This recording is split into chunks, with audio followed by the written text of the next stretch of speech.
దిమాగి నక్సల్స్ మొన్న నరేంద్ర మోడీ చెప్పిన ఆ పదం సంచలనం సృష్టిస్తున్నటువంటి వేళ దానికి సంబంధించి వలివేటి అమరేంద్ర గారికి సంబంధించిన ఒక కథనం చూద్దాం.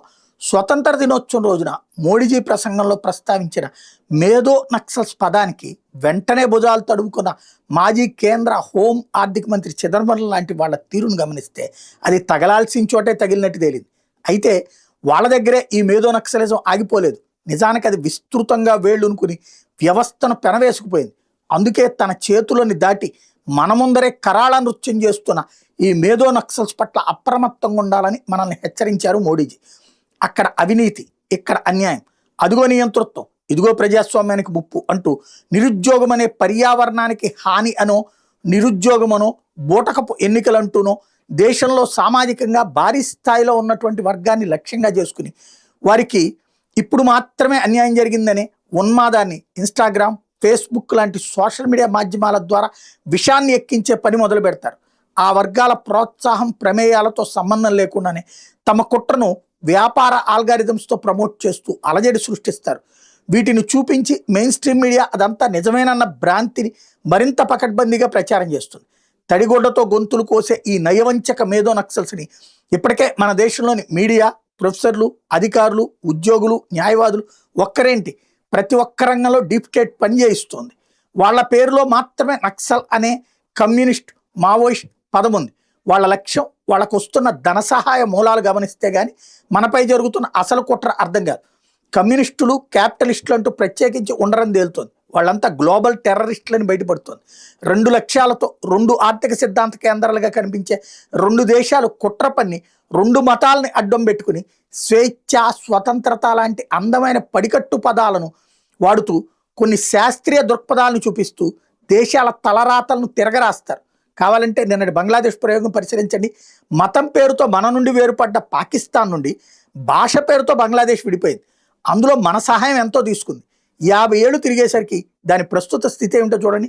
మన దేశంపై నిఘా పెంచడానికి బంగాళాఖాతం, హిందూ మహాసముద్రాల్లో మన ఆధిపత్యాన్ని తగ్గించడానికి బంగ్లాదేశ్ భూభాగంలోని సెయింట్ మార్టిన్స్ ద్వీపాన్ని స్వాధీనం చేయమని అమెరికా డిమాండ్ చేసింది బంగ్లాదేశ్ని.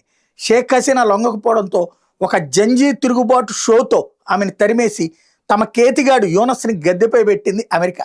అట్లాంటి యూనస్ చైనా వెళ్ళి ఈశాన్య భారతానికి తామే గేట్వే అని, చైనా ఆర్థిక రాజ్య విస్తరణకి తమను ఉపయోగించుకోమని బరితెగించి ప్రకటిస్తాడు.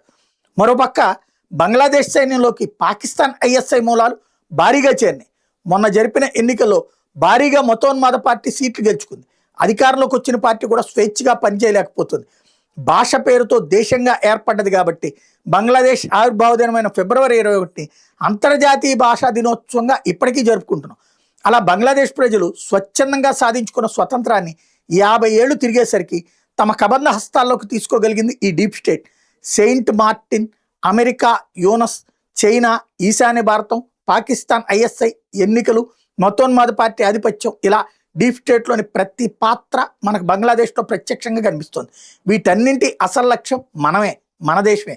అందుకే నిరంతరం అప్రమత్తంగాను జాగరూకతతో ఉండమని హెచ్చరించారు మోడీజీ. మనం ఎందుకు టార్గెట్ అయ్యామంటే బాధ్యతాయుత స్వేచ్ఛా భావనను బలంగా పెంపొందించుకుంటూ సర్వస్వతంత్రంగా మన దేశం ఎదుగుతున్న తీరు వాటికి బొత్తిగా నచ్చలేదు.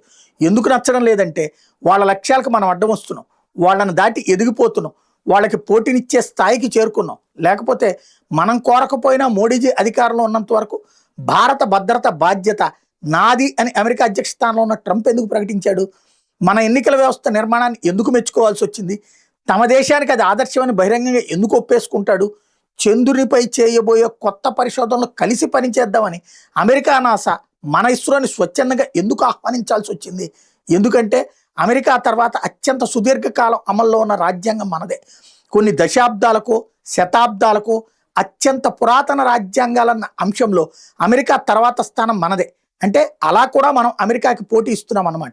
ఎందుకంటే సాంకేతికంగా అత్యున్నత స్థితికి చేరుకున్న క్యాపిటలిస్ట్ కోరల్లో చిక్కుకుపోయి కాలానికి అనుగుణంగా దాన్ని అమల్లోకి తెచ్చుకోలేక, యూపీఐ లాంటి మన నగదు లావాదేవీ వ్యవస్థను కూడా అమల్లోకి తెచ్చుకోలేక చతికిలబడిపోయింది అమెరికా. ఎందుకంటే ప్రపంచంలో ఎక్కడో ఒక చోట ఏదో ఒక అశాంతి, అలజడి, ఆక్రమణ సృష్టించి మిగిలిన ప్రపంచం తన ముందు ఎప్పటికప్పుడు సాగిలపడాలనే దుష్ట వ్యూహాన్ని అమలు చేస్తూ దశాబ్దాలుగా ప్రపంచాన్ని తన గుప్పెట్లో పెట్టుకునే ఆటలు సాగించిన అమెరికా ఇరాన్ యుద్ధం ఏమాత్రం మనల్ని ఆందోళనకు గురి చేయకపోగా మన దృఢ నాయకత్వకని మరింత రాటుదేల్చింది. భారత సమాజం ప్రశాంతంగా జీవిస్తూనే ఉండటం అమెరికా కొరుకుడు పట్టం లేదు.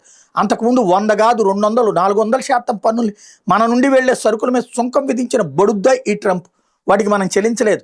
ఇలాంటి ఎన్ని కోతి కొమ్మచ్చి టెంగరి బుచ్చి పిల్లి మొగ్గలేసిన మోడీజీ అందలేదు, అదర్లేదు, బెదర్లేదు, చెక్కు చెదరలేదు. మొక్కవోని దీక్షతో మన దేశాన్ని నిరంతరం మున్ముందుకే నడిపిస్తూ వెళ్తున్నారు. ఇలా శత్రు దుర్భేద్యంగా దేశం తయారైంది. ఇలా దేశాల స్థాయిలో సాగిన యుద్ధంలో చేవచచ్చిన స్థితికి అమెరికా చేరుకుంది.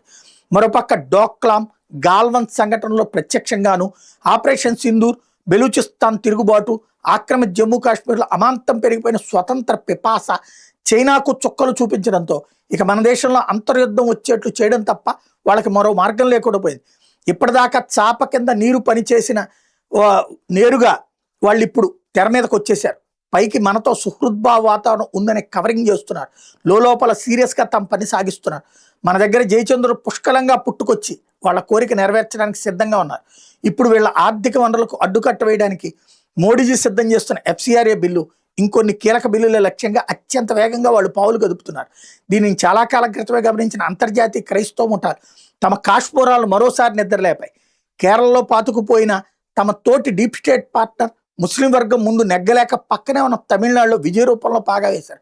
అప్పటిదాకా తాము ధరించిన ద్రవిడ ముసుగును తొలగించుకొని మరీ ముందుకొచ్చారు. మనం గమనిస్తే ప్రస్తుత తమిళనాడు ప్రభుత్వ మూలాల్లో క్రైస్తవ హస్తాలు బలంగా కనిపిస్తాయి. విజయ్ దగ్గర నుంచి చాలా మంది ఎమ్మెల్యేలు, మంత్రులు, సలహాదారుల రూపంలో భారీగా క్రైస్తవులు చేరుకున్నారు. ఇప్పటిదాకా ద్రవిడ పార్టీలు సాగించిన తమిళ సంస్కృతి ప్రస్థానాల స్థానంలో బైబిల్ సూక్తులు మొదలయ్యాయి. ద్రవిడ పార్టీలు కూడా చేయడానికి సాహసించిన తమిళనాడు రాష్ట్ర ప్రభుత్వ రాజముద్రిక లోగోలోని గోపురాన్ని తొలగించాలని ఏకంగా ఇప్పుడు డిమాండ్ మొదలుపెట్టాయి క్రైస్తవ సంఘాలు. ఈ స్థితి కోసం కొన్ని దశాబ్దాల నుండి ఒక వ్యూహం ప్రకారం తమ ప్లాన్ని వాళ్ళు అమలు చేస్తూ వచ్చారు. ఉదాహరణకి 2006 సెప్టెంబర్ 7న అప్పటి పోప్ బెండిక్ట్ చేసిన ప్రసంగంలో యేసుక్రీస్తు శిష్యుడు సెయింట్ థామస్ ఇప్పటి పాకిస్తాన్ వరకు పయనించాడని చెప్పడంతో వెంటనే మేలుకున్న తమిళ క్రైస్తవ సంఘాలు దానిపై తమ నిరసన తెలియజేసి చెన్నై వరకు వచ్చినట్టు చెప్పించారు. వాటికి ఆధారంగా Saint Thomas mount, Saint Thomas railway station లాంటివి ప్రస్తావించారు.